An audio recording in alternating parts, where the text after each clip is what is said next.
What's going on YouTube? JT's Reborn here, and welcome back to another edition of my DC comic book reviews. And in today's video, I'm going to be talking about Batman Detective Comics issue number 1034. So this is the very first issue in the Mariko Tamaki run, and you also have Dan Mora on the artwork. And this issue also has a backup, which is the second part of the Demon or Detective storyline that, was all the way back in this month's Batman issue. Was that 109? You know what? I'll remember at the very end. It'll remind us. But anyway, so this is the first on Mariko Tamaki's Batman Detective Comics run. Now, she did work on Future State, and she also wrote I Am Starfire, which the less said about that, the better. But this issue itself wasn't half bad. It really wasn't. What really sold it for me was the artwork for Dan Mora. I think the artwork has been spectacular. Even from what I kind of read a little bit of in Future State, I mean, Dark Detective had some really great looking artwork, and that's just been a standout in this series. So that's definitely a takeaway here. This book does feature some really nice artwork. And the issue itself, it wasn't half bad. It actually wasn't half bad. It basically is Batman, or Bruce Wayne. He's at a fundraiser for Mayor Nakano, who's been basically around since Tomasi's thing, which, obviously he's going to be in the Batman books too. He had that thing with Scarecrow. So I don't know if this is going to be kind of fully linked with the Scarecrow storyline that's going, because in this month's issue of Batman, we had Nakano like in the Magistrate stuff going on there, and it seems like we're going to kind of also be having something like that in Detective Comics. So everything's leading to the Magistrate and Future State, but Future State isn't set in stone. It's a potential future, because if it was set in stone, it would kill all the suspense for everything going on here. But anyways, so he's doing this fundraiser thing. People are kind of losing faith in him due to all the vigilante stuff. And then these party crashers come in, dressed like Jokers. They have a lot of bad puns. Batman goes in there. He kicks their ass. Nakano's there. He's pissed off because vigilantes bad. And Batman ends up saving the day. We also see Batman kind of doing his thing now. Now that he's lost his fortune, he has to do things like on a budget. For instance, he has little micro bat caves kind of sprinkled out throughout the city. He's doing all the work himself. And again, there's one line here that kind of bothered me. He's like, it goes like this: after 3 days of digging, I know now I've never truly understood what it means to work in a cave. Now, that's kind of, I don't know. I don't really like that, because Batman does all of his work in the Batcave. Well, I mean, he does stuff on the streets and stuff, but he spends most of his time in the Batcave doing work. So unless she means like just, digging work, but he did so much stuff on his own in the Batcave. Like he had Alfred to help him too, but he works his ass off in the Batcave all the time. So that kind of bothered me, but it's really nothing too much to take away from it. As you can see, he's kind of struggling, limited resources, doing his thing.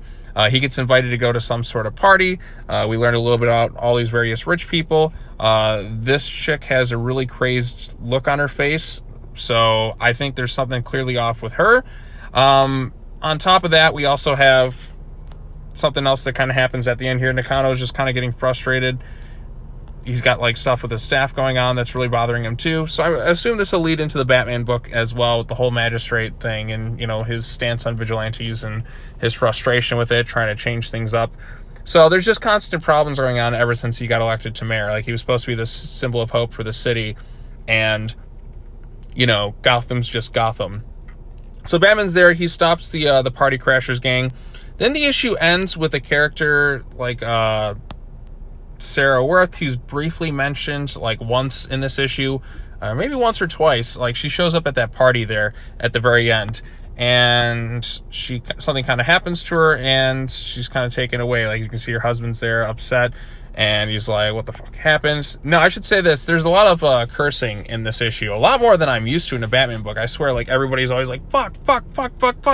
So there's that. No, I suppose it's more realistic because people swear up a storm, but, I mean, a lot of censored dialogue is in this comic. I kind of wish they'd just, outright just write it instead of just censoring it, because we already know what it is, but there's a lot of bleeped out dialogue in this issue, a lot more than I'm used to. And I'm like, whatever. People swear up all the time, so it doesn't really bother me all that much. But, yeah, so Bruce is there. He's like, okay, it's Sarah. Something happened to her. She's gone. And then we see this guy in his white hair. I'm not exactly sure who this is off the top of my head, but something clearly happened to her. If somebody can point this out, let me know. We'll just have to wait and see what happens in the next issue. But overall, it's okay. Like, no major Batman villains featured in this thing. Like, none of his classic rogues gallery is in it. It just seems like they're going to have some sort of crime family story. The cover is very misleading for this issue. It shows Penguin. It shows Huntress. They're not even in this thing. So I don't even know what was the point of including them on the cover of this issue if it has, like, nothing to do with them, unless they're going to factor in at some point later on. So this is just kind of Batman here. There's no Ghostmaker. There's really nobody else in this thing. So I'm kind of wondering if anybody else is going to kind of show up and help Batman through his stuff. So he's definitely on his own here doing his own thing. So we're just going to have to wait and see. Now, to the stuff I was most interested in, the second part of Demon or Detective, which picks up right where the last issue left off, which, as I predicted, Damian was not going to kill this guy. And Talia's kind of disappointed in him. And Damian, like, there's a little bit of hesitation. He's there, I knew you could take care of yourself, Mother. I was distracted by these tattoos. And he's trying to find out about something called the League of Lazarus, which he's never heard of. And Talia kind of starts to explain things and talks about this tournament there. And he's like, why was this kept from me? And then she's like, come on, son, follow me. And he's like, but it's a case. He's like, wait a minute, what tournament? So Talia's like, Damian, she's got her own shit going on. Something happened at Event Leviathan. She's like, I've lost control over all my other stuff. And she's like, and it falls on me to rebuild our empire. That is my priority, so it is going to be yours as well. If you're going to be with me, you're going to listen to what I say. You will assist me, but I will not treat you as my son. That was my mistake in the past. You will be treated as any other assassin I employ. In my employ, a weapon in my hands. So again, she's still kind of treating him as a weapon, but it almost, like, when you kind of get to the end of this issue, it kind of makes you think that she did this intentionally to kind of get him back on his feet. It's kind of an interesting thing. It makes her seem a little bit more interesting. So if you do well, you may finally live up to the expectations I had for you. It is time you choose which life you wish to lead, that of the demon or the detective.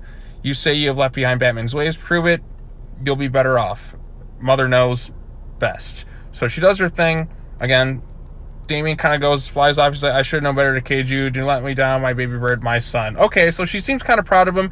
And Damian, you kind of see, like, at the very end here, he's jumping out of the helicopter. He's like, okay, I'm going to be the detective, not this League of Assassins stuff. Like, he hesitated for a while. He felt kind of a low point. But there's kind of a smile here. It's like he finally, like there's kind of something. There's a really good moment between him and Talia here. And for the first time, like, Talia, like, she's made to be kind of more interesting. It's almost like she was saying that stuff to kind of motivate him. She almost seems kind of proud here at the end here. She's like, do not let me down, baby bird, my son. So she seems proud of him here. She's like, all right, so you're going to make your own choices. I can kind of respect that. And I think Damian kind of needed that there, like a realization of, oh shit, do I really want to go back to the League of Assassins? Do I really want to go back to kind of my old ways? No, I'm not going to be a weapon. I'm going to be a detective. I'm going to be Robin. That's who I'm destined to be. And he has the R in his chest, which, you know, he ripped off before. I guess he kind of had a spare backup one on his costume. I don't know where he got this costume, but you can see that little smirk there at the end. And I'm really, really excited for this Robin book that's going to come out next month. And I'm interested to see what role Talia plays in it, too, because I think she's a fascinating character who's been kind of mistreated for a long time. I want to bring her back to the more Denny O'Neil days, or like you'd see in the Arkham video games. I feel like Talia has just been full-blown villain, and that doesn't make her interesting. It feels like she's been just kind of degraded a bit as a character, and I want to see her get back to the way she kind of used to be, what made her fascinating, what made her interesting.